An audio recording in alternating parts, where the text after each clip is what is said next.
It's beginning to look a lot like Christmas. That was the first thing that came to my mind. Or maybe Hanukkah. Does Hanukkah have an Advent calendar? It's like an 8-day Advent calendar. I guess Hanukkah itself is an Advent calendar because you have 8 days of stuff.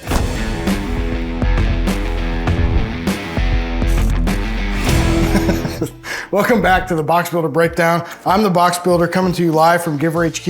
If this is your first time, we are doing a series here where we do a normal Box Builder Breakdown, which is we order things that are direct to consumer and we unbox them. I give you a live stream of consciousness about the packaging, what I like, what I don't, whatever. But today we are, I think, second or third of like 5 or 6, maybe 4 Advent calendars where we're going to order them, or we have ordered them, unbox them and just sort of tear them apart, because on average, an Advent calendar has some interesting structural components to it. Today we have, I think it's pronounced Neuhaus Chocolate, and this was like their biggest Advent calendar that they sold. It's meant for 2 people, but I think what they mean is 2 people that take insulin, because it's a ton of chocolate. This weighs over 7 pounds, 7.12 pounds, and we are going to dive into it.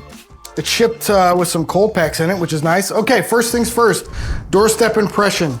We have the white on craft. This is real faint white. That's not my favorite. When it looks faded, could have been a choice. Maybe that's what they wanted, but I really like when you get that super dense, heavy pigment white. But it's branded. This is really all we want, is just some sort of branding that we can tell what's inside the box. This looks like, this is a 32 ECT box. It looks 100% recycled. Could even be off spec. This box came from a company in Farmingdale, New York, and it's damaged, but that's probably because the ice packs led to condensation. Interesting, Temp Guard brand protective packaging. This looks like insulation. Yeah, this isn't a cold pack, this is just insulation. But anyways, they're gross. When you open them up, this is the box. Interesting. And these are the ice packs. They're still cold. They're probably 60 degrees, so not super cold, but it's asking a lot from an ice pack coming from New York to Florida in, well, November now, so maybe it's not that bad. But if you did this in August, it would be tough. We've got a couple more of these insulation packs. I'm not gonna take these out because they're dirty and wet. The reason I put this in a bag is because that moisture in there is gonna, at the very least, cause condensation, but maybe even straight up melting. So let's open these up. This is just it looks like just a plastic bag. Oop. It's wrapped like a present, which is kind of cool. I like this look. This is not wrapped great, but the like paper bag look on a present, I always liked. I'm not sure why, but I liked it. And I want to cut the box. Okay, this is pretty different than what I thought. I'm dealing with a cold here. Different than what I thought. For some reason, I thought this was gonna be rigid setup on the outside, but it's not. It is folding carton. So we have the story of Neuhaus. It's funny, Syracuse, where I went to school, has a school of broadcasting, which is called Neuhaus. All right, lots going on here. So let's just look at this from the outside. You've got this cool bow. I'm actually gonna take this off because I'm not a bow expert, so bows are just bows or bows. I'm sure there's like very cool stuff going on with this bow. Actually, that's kind of cool, it's elastic. Okay, first things first, we see metallic right here, debossed. There's some debossed footprints in here. Maybe that's embossed. I always get those two confused. But there's some, I'll just call it embossing on here. Spot varnish for like snow. I don't know. Let's see if you can get that. It looks like gold ink. Sometimes on this small text, it's hard for me to tell if it's foil or, yeah, this is really cool. I guess I'll do it like this. Try and open this. Okay, do both. So let's just do this, take this off. It feels like 18 point. It's got kind of a yellowish hue to it. It could be SBS, but sometimes TMP looks like this, where it's got like sort of an off white look. Here, I'll put this next to it. You can kind of see how yellow that is compared to this. This is probably like 93 brightness. SBS is usually very brilliant, very bright. So it's possible this is TMP, or it's possible it's something I don't even know about. But we see TMP quite a lot nowadays.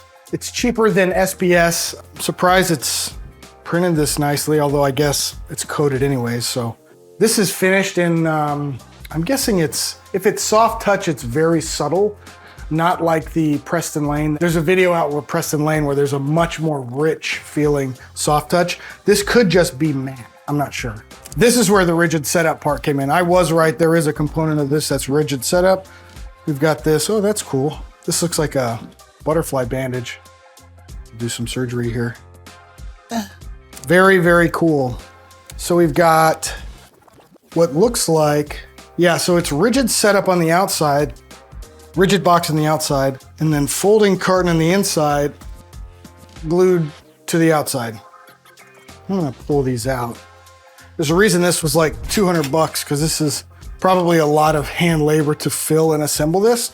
Okay, something we don't see too often because not a lot of what we order comes in rigid setup. So we have chipboard. There's other names for this. In the comments, you experts on this stuff, let me know what you call this. But it's like the material that a game board is made out of, like on the order of 35 to 55 point chip. And these are wrapped with usually litho printed sheets.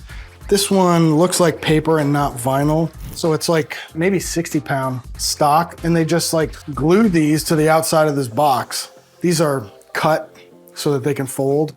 So this is actually, we can probably do this. This may be, no, it's not one giant piece because there are these like belt seams in here. I wonder if we can tear that apart. So this is just like a paper seam. We're out of my expertise now. I don't do rigid setup. I recommend that to others, and I've never worked for or sold rigid setup. This looks like a just straight paper seam. Let me take this off so that we can see how this goes together. Yeah. So yeah, you've got these come down the line, and then there's usually what I've seen is there's a jig that sets these up and then adheres this to the outside. I've actually really only seen these made in China from videos. Master Paper Box is one company that makes these domestically. Mike, I forget his last name, I think it's Musser. So yeah, this is like rigid setup. You've got these scores that fold in, or I guess they're outside creases or cuts maybe, I don't know what those guys call it. It's always cool. It's like the most premium packaging that you can get. Everybody talks about the Apple box. That's what that is. You can get a lot of really high-end embellishments on that stuff, but you pay for it. And they're durable. So when people talk about boxes you can keep, that's usually what I think of. We are not sponsored by Coke. Okay, similar type of printing and embellishments here. Feels like matte, maybe into the soft touch realm, I'm not sure. But that looks like foil, really cool. This is an auto bottom tuck top. Are these A, B, C, D? They are, yeah, so that's cool. You can see that to help them pack it out, because you can't actually see this in that box. They make sure you don't get all the same thing. They put these labels on it. So let's start with A. I'm gonna open it the wrong way because I'm curious about how they fill these. Okay, so interesting, check this out. You've got the aqueous varnish here that didn't print all the way here to the side, probably because that's keeping it off the glue tab. This filler here, so most of what you're buying is air to help build out the experience and give it some volume and make it feel like a lot of value. And then when they're filling it, spoilers, so these trays are ready to go. Man, some of this stuff is wild, look at that. Look at that thing. Chocolate bar. Try not to finger all this stuff so we can enjoy it. So these trays are, ready to go. They put this block in here, which is just, looks like SBS, coated one side, SBS, probably. Let's see. See, this is the thing, like these appear to be SBS, and this I think is TMP. You can kind of see the difference in the color there. This, obviously, you guys know, auto bottom. Up top. Let's tear this one open though. Yeah, so that varnish line is so that glue doesn't sit on the varnish and get held out from the paper, so you actually still get bite in it. Is this laminate by chance? No, it feels like a real hard varnish. Matrix score, just like almost all folding carton. Very interesting, very cool. I wonder if they varnished the inside to help with some of the chocolate not coming through the oils, because you can see the chocolate rubs on here, I'll bet you dollars to donuts that's why they did that. Because if you have the chocolate in here and the oils come through, it's gonna look like you just rubbed it on bacon. So this is probably a low kit varnish. Kit is the measure of oil penetration on paper. There's also the water equivalent, which is Cobb. So Cobb tests measure water penetration, kit tests measure oil penetration, oil or grease penetration. Okay, there's that one. I'm dying to know what's in all of these, and I'm sure you guys are too, but I'm not gonna break down the whole box yet so that we can keep them and keep the chocolate fresh. Same thing here, hot chocolate, more packaging. This is the same old thing. Oh, it's like a chocolate pod. There's this guy on YouTube that does all these chocolates. It's fantastic. Kids watch it all the time. Same thing here. They made this pretty easy to assemble as far as Advent calendars go. You can see the one that we did for Tony's. That was a big folded up thing that had individual spots. These guys have made it what I would imagine is a little bit easier to fill. Not a fan of the thermoform tray because it's plastic, but sometimes there's really no better way to do it with these fine chocolates like this that aren't individually wrapped. What is this? Did we miss something? What do we miss here? Is that supposed to be a hole? No, maybe not. I don't know. Well, this was a 5 flutes experience. There's not much else I could say. They covered kind of all the bases from the outside box branding to every branding moment on the inside. We didn't perf any of these. Let's see if they perf okay. They even give you guidance. Okay, yeah, I mean, it's great. They give you this little cutout to start the perf. Well done, guys. Well done. If this is your first box builder breakdown, thank you for joining us. Like, subscribe, comment, go over to our YouTube channel. Tell us what you think about this. Like I said, 5 flutes. We're gonna do a couple more of these. I think we have 4, maybe 5. Stay tuned the whole month of December. We're gonna post these once a week or maybe a little bit more. So yeah, thanks for stopping by.